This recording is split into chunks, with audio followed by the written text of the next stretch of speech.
आखिर महाभारत युद्ध से पहले वेदव्यास ने कर्ण को कौन सा रहस्य बताया? महाभारत प्रारंभ होने में अब केवल एक रात शेष थी। संपूर्ण आर्यावर्त युद्ध की प्रतीक्षा कर रहे थे।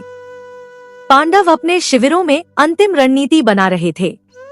कौरव विजय के स्वप्न देख रहे थे। उन योद्धाओं में एक योद्धा ऐसा भी था जो ना तो विजय के बारे में सोच रहा था और ना ही मृत्यु के बारे में।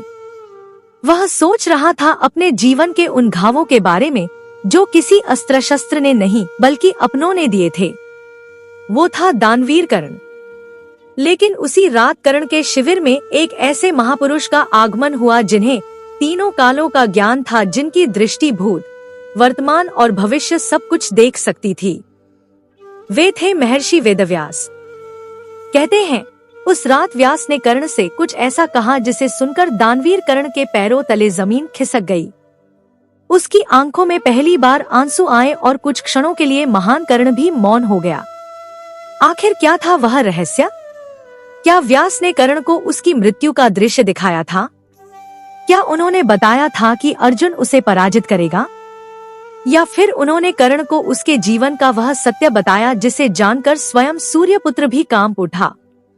तो दोस्तों चलते हैं महाभारत की उस रहस्यमयी रात में, जहां एक ओर खड़ा था भाग्य और दूसरी ओर दानवीर कर्ण। कर्ण अपने शिविर के बाहर बैठा आकाश की ओर देख रहा था। तभी अचानक एक दिव्य प्रकाश प्रकट हुआ। कर्ण तुरंत उठ खड़ा हुआ। महर्षि वेदव्यास ने कर्ण को देखा, लेकिन उस दृष्टि में करुणा भी थी और चेतावनी भी। वेदव्यास बोले, कर्ण क्या तुम प्रसन्न हो? कर्ण मुस्कुराया, गुरुवर कल वो दिन है जिसका मैं वर्षों से प्रतीक्षा कर रहा था। कल मैं अर्जुन का सामना करूंगा। कल संसार देखेगा कि सूत पुत्र कर्ण कौन है। व्यास ने गंभीर स्वर में कहा, तो तुम आज भी स्वयं को सिद्ध करना चाहते हो? कर्ण चौंक गया। गुरुवर क्या कहना चाहते हैं आप? मैं समझा नहीं। वेदव्यास कठोर स्वर में बोले, जिस मनुष्य को अपनी शक्ति का ज्ञान हो उसे स्वयं को सिद्ध करने की आवश्यकता नहीं पड़ती। कर्ण का स्वर भारी हो गया। गुरुवर यह कहना आसान है क्योंकि आपको कभी सूतपुत्र नहीं कहा गया। आपका कभी उपहास नहीं हुआ। आपको कभी गुरु ने यह कहकर नहीं ठुकराया कि तुम्हारा जन्म निम्न कुल में हुआ है। आपने कभी वह पीड़ा नहीं झेली जो मैंने झेली है। वेदव्यास शांत रहे। फिर बोले, तो क्या तुम्हारा पूरा जीवन केवल अपमान का बदला लेने के लिए था? कर्ण के पास इस प्रश्न का उत्तर नहीं था। कुछ क्षण बाद वेदव्यास बोले, कर्ण यदि कल तुम्हें पता चले कि अर्जुन तुमसे श्रेष्ठ नहीं है तो क्या तुम्हारे जीवन का उद्देश्य समाप्त हो जाएगा? कर्ण बोला, नहीं गुरुवर। वेदव्यास बोले, तो फिर तुम्हारा जीवन अर्जुन के इर्द गिर्द क्यों घूमता रहा? कर्ण स्तब्ध रह गया। वेदव्यास आगे बोले, कर्ण मैं तुम्हें एक ऐसा सत्य बताने आया हूँ जिसे सुनकर तुम्हारा हृदय कांप उठेगा। कर्ण की भौहें सिकुड़ गई। कौन सा सत्य गुरुवर? वेदव्यास बोले, कल युद्ध में तुम्हारा वध अर्जुन नहीं करेगा। कर्ण चौंक गया। क्या कहा आपने? व्यास की आंखें गहरी हो गई।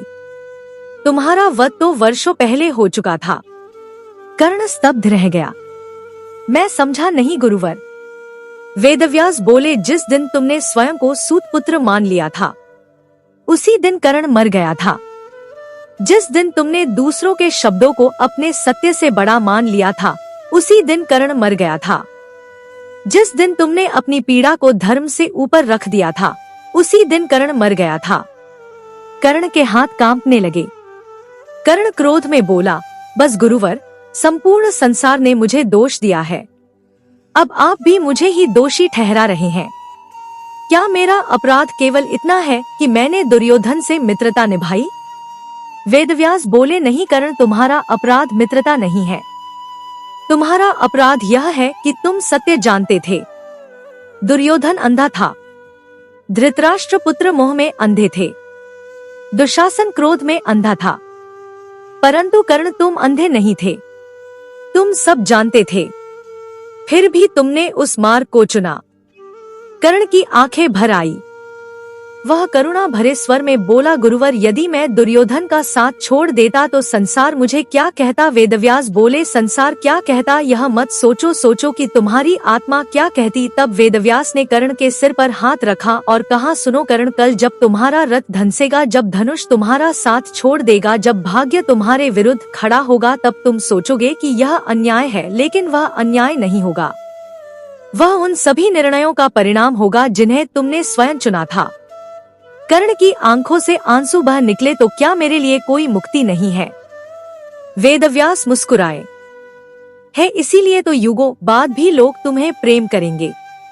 अर्जुन विजेता कहलाएगा, लेकिन कर्ण तुम लोगों के हृदय में बसोगे, क्योंकि विजेता का सम्मान होता है पर पीड़ा सहने वाले से प्रेम होता है। और उस रात पहली बार दानवीर कर्ण ने अपनी आंखों से आंसू बहने दिए, क्योंकि उसे समझ आ गया था कि मनुष्य को उसके शत्रु नहीं हराते, उसके अपने निर्णय हराते हैं। और अगले दिन कुरुक्षेत्र की धरती पर इतिहास का सबसे दुखद नायक अपने अंतिम युद्ध के लिए निकल पड़ा। उम्मीद करती हूँ यह कहानी आप लोगों को अच्छी लगी होगी। अच्छी लगे तो लाइक करें, अपने दोस्तों के साथ शेयर करें और मेरे चैनल को सब्सक्राइब करें और कमेंट में जय श्री कृष्ण अवश्य लिखें। कहानी सुनने के लिए बहुत बहुत धन्यवाद। मिलती हूँ एक और नई कहानी के साथ। जय श्री कृष्ण।